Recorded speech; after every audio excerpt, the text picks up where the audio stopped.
Hello दोस्तों, स्वागत है आप सभी का संडे स्टडी पॉइंट पे। हम आपके लिए लेकर हैं स्टेट नवंबर 2020 के लिए हरियाणा शिक्षक पात्रता परीक्षा लेवल 3 पीजीटी लेक्चरर हिंदी के लिए भाषा 1 हिंदी व्याकरण के क्वेश्चन है। 15 क्वेश्चन जो पूछे जाते हैं आपके, चाहे आप पीआरटी पीजीटी या टीजीटी की परीक्षा दे रहे हो, ये आपके लिए भी बहुत ही महत्वपूर्ण है। तो वीडियो को अंत तक देखिएगा। वीडियो पसंद आई वीडियो को लाइक कीजिए। चैनल पर नए आए हैं चैनल को सब्सक्राइब कर लीजिएगा, साथ में बेल आइकन को प्रेस कर लीजिए। हमारी अन्य वीडियोस देखने के लिए नीचे डिस्क्रिप्शन में आपको लिंक मिल जाएगा, या आप चैनल के प्लेलिस्ट से जाकर वहाँ से हमारे अन्य वीडियोस देख सकते हैं। Part 1 child development and pedagogy यानी कि बाल विकास शिक्षा शास्त्र संबंधित महत्वपूर्ण प्रश्न, चाहे पीआरटी पीजीटी टीजीटी या सीटेट की परीक्षा दे रहे हो, सभी के लिए बहुत ही महत्वपूर्ण है। और हमारे अन्य हरियाणा जीके जीएस के क्वेश्चन भी आप देख सकते हैं, आपको प्लेलिस्ट में लिंक मिल जाएगा। चलिए आज के हमारे पहले क्वेश्चन चलते हैं। वार्तनिक दृष्टि से अशुद्ध शब्द छाटिएगा। एक वार्तनिक दृष्टि से अशुद्ध शब्द छाटिएगा। प्राणी मात्र, संपर्कित, अभिजात्य, कार्रवाई। तो सही आंसर क्या होगा, सभी आंसर दें।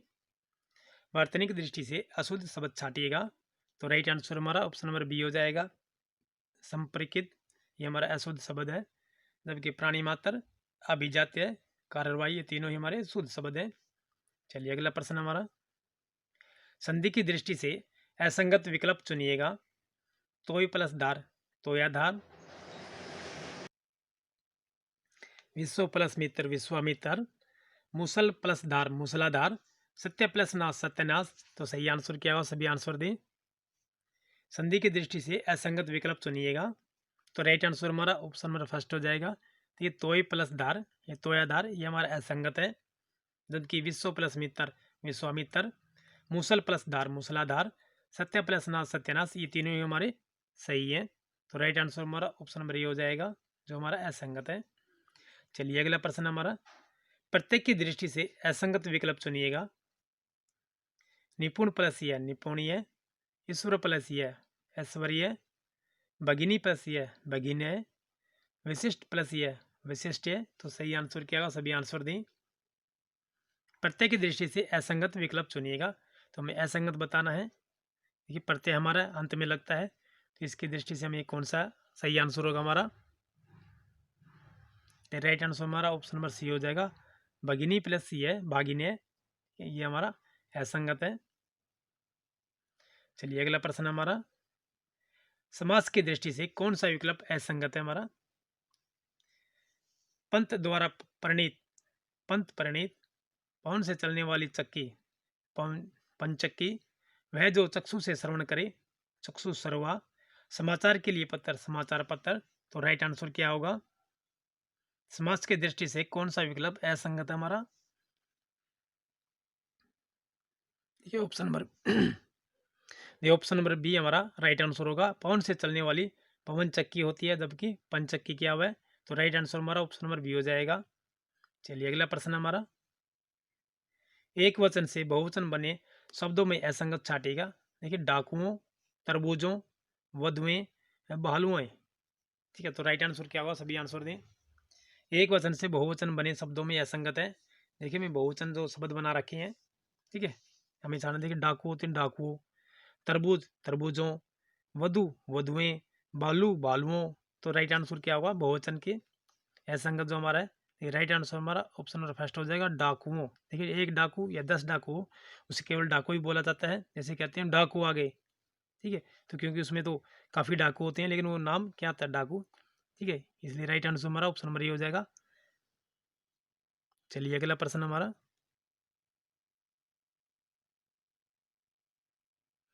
चल सॉरी दोस्तों, सॉरी सॉरी। देखिए तरबूजों, ठीक है, तरबूज के ना, तो डाकू डाकू होते हैं, ठीक है। देखिए डाकू आ गए, लेकिन तरबूज जो है हमारा, सॉरी दोस्तों, राइट आंसर हमारा ऑप्शन नंबर बी हो जाएगा, तरबूज है। ठीक है, तरबूजों हो गए ना, ये तरबूज ही होगा, कभी कभी मिस्टेक हो जाती है। चलिए अगला प्रश्न हमारा, किस विकल्प में अलुक तत्पुरुष समास का उपयोग हुआ है। मनसीज, दिग्विजय, सर्वव्याप, कुप मंडूक। तो सही आंसर क्या हुआ, सभी आंसर दें। किस विकल्प में अलुक तत्पुरुष समास का प्रयोग हुआ है। तो राइट आंसर हमारा ऑप्शन नंबर ये हो जाएगा, देखिए मनसीज। ठीक है, मनसी जो हमारा ये अलुक तत्पुरुष समास का प्रयोग हुआ है इसमें। चलिए अगला प्रश्न हमारा, कमरे में कोई हंस रहा है, वाक्य में प्रयुक्त सर्वनाम है। निश्चयवाचक है, अनिश्चयवाचक है, प्रश्नवाचक है, पुरुषवाचक है। कमरे में कोई हंस रहा है, तो वाक्य में प्रयुक्त सर्वनाम क्या है? देखिए हमारा कमरे में कोई हंस रहा है, ये भी समझिएगा, देखिए पुरुषवाचक नहीं होगा हमारा, कि यहाँ पे समझे पुरुषवाचक कोई भी, मतलब ये कोई हमारा क्या है? अनिश्चय सर्वनाम आ रहा है, यानी कोई भी हो सकता है, तो ये कोई निश्चय नहीं है, तो इसीलिए राइट आंसर हमारा ऑप्शन नंबर बी हो जाएगा। ये हमारा अनिश्चयवाचक सर्वनाम है हमारा, ये अनिश्चयवाचक। चलिए अगला प्रश्न हमारा, विशेषण पदों के विकारक तत्व कौन कौन से हैं? लिंग और वचन, लिंग वचन और कारक, लिंग और कारक, कालवाच्य एवं पुरुष। तो सही आंसर क्या होगा? सभी आंसर दें। विशेषण पदों के विकारक तत्व कौन कौन से हैं? देखिए लिंग और वचन ये हमारे विशेषण पदों के विकारक तत्व हैं, तो राइट आंसर हमारा ऑप्शन नंबर ए हो जाएगा, लिंग और वचन। चलिए अगला प्रश्न हमारा, किस शब्द में वर्णागम व्यंजन संधि का प्रयोग नहीं हुआ? कि वर्णागम व्यंजन संधि का प्रयोग नहीं हुआ है। श्री छाया, परछन, मिर्च कटिक, मातृछाया। तो सही आंसर क्या हुआ? सभी आंसर दें।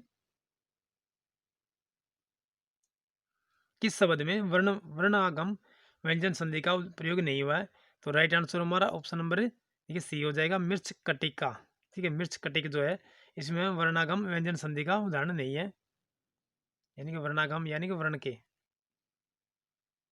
मिर्च प्लस कटिक, परछन, मिर्च छाया, मातृ छाया, यानी कि देखिए छाया आया हुआ है। ठीक है, ये आया इसमें मिर्च कटिक है, लेकिन मिर्च देखिए पूरा शब्द आएगा ये, इसमें वर्णागम व्यंजन संधि नहीं है वर्ण की, यानी कि वर्ण संधि नहीं है इसमें।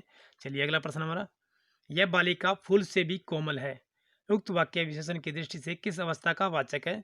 मूल अवस्था, उत्तर अवस्था, उत्तम अवस्था, इनमें से कोई नहीं। यह बालिका फूल से भी कोमल है, उक्त वाक्य में विशेषण की विशेष दृष्टि से किस अवस्था का वाचक है? तो राइट आंसर हमारा देखिए ऑप्शन नंबर बी हो जाएगा, ये उत्तर अवस्था की, ठीक है, वाचक है, उत्तर अवस्था का वाचक शब्द है ये।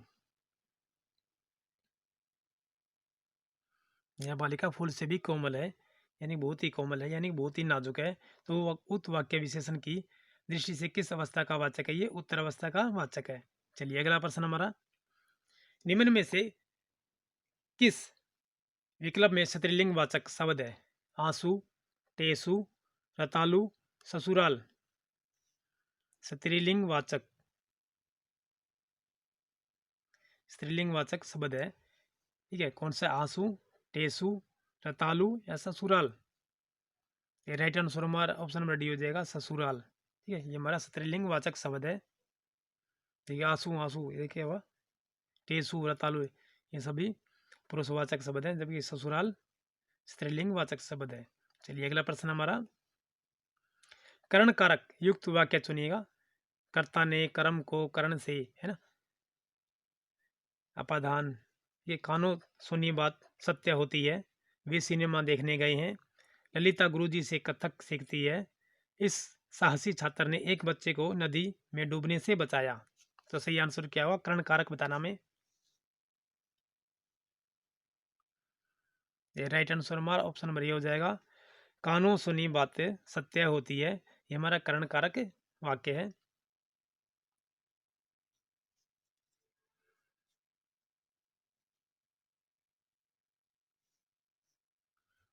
कानों से सुनी बात सत्य होती है, कानों सुनी बात सत्य होती है, ये हमारा कर्ण कारक वाक्य है। चलिए अगला प्रश्न हमारा,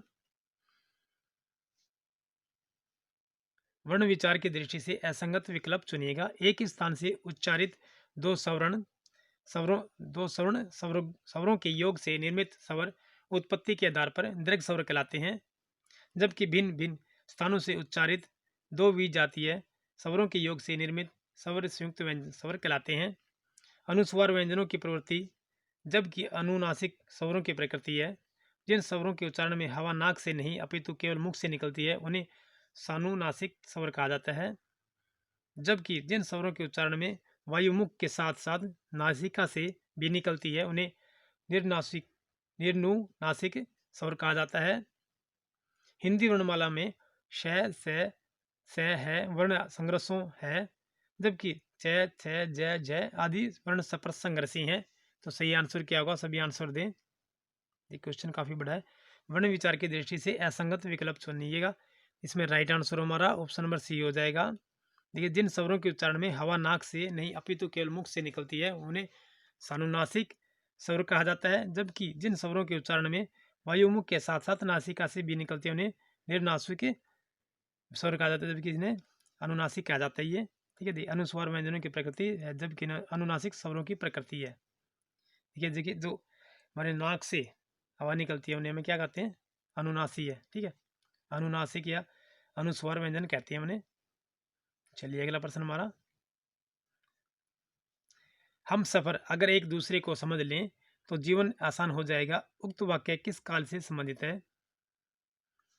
हेतु हेतुमंद भविष्य, संभाव्य भविष्य, सामान्य भविष्य, संदिग्ध वर्तमान। तो सही आंसर क्या होगा? सभी आंसर दें। हम सफर अगर एक दूसरे को समझ लें तो जीवन आसान हो जाएगा, उक्त वाक्य किस काल से संबंधित है? राइट आंसर हमारा ऑप्शन नंबर ए हो जाएगा। ये हेतु हेतुमंद भविष्य है, यानी कि भविष्य के लिए कहा गया है। ये हम सफर यानी एक दूसरे को समझ लें तो जीवन आसान हो जाएगा। ठीक है, हेतु हेतुमंद भविष्य है ये। चलिए अगला प्रश्न हमारा, शब्दकोश में शब्दानुक्रम की दृष्टि से निम्न में से सही आरोही क्रम वाला सब विकल्प है? क्लिष्ट, क्रम, क्लांति, क्षण, क्षण, क्रम, क्लांति, क्लिष्ट, क्रम, क्लांति, क्लिष्ट, क्षण, क्लांति, क्रम, क्लिष्ट या क्षण। तो सही आंसर क्या होगा? सभी आंसर दें। शब्दकोश में शब्दानुक्रम की दृष्टि से निम्न में से सही आरोही क्रम वाला विकल्प है। तो राइट आंसर हमारा ऑप्शन नंबर सी हो जाएगा। देखिए, सबसे पहले हमारा क्रम आएगा, फिर क्लांति आएगी, फिर क्लिष्ट आएगा, फिर क्षण आएगा। तो राइट आंसर हमारा ऑप्शन नंबर सी हो जाएगा। दिए स्टेट 2019 में पूछे गए क्वेश्चन है ये। चलिए इसके साथ आज की हमारी वीडियो यहीं समाप्त होती है दोस्तों। वीडियो पसंद आई तो वीडियो को लाइक कीजिएगा, चैनल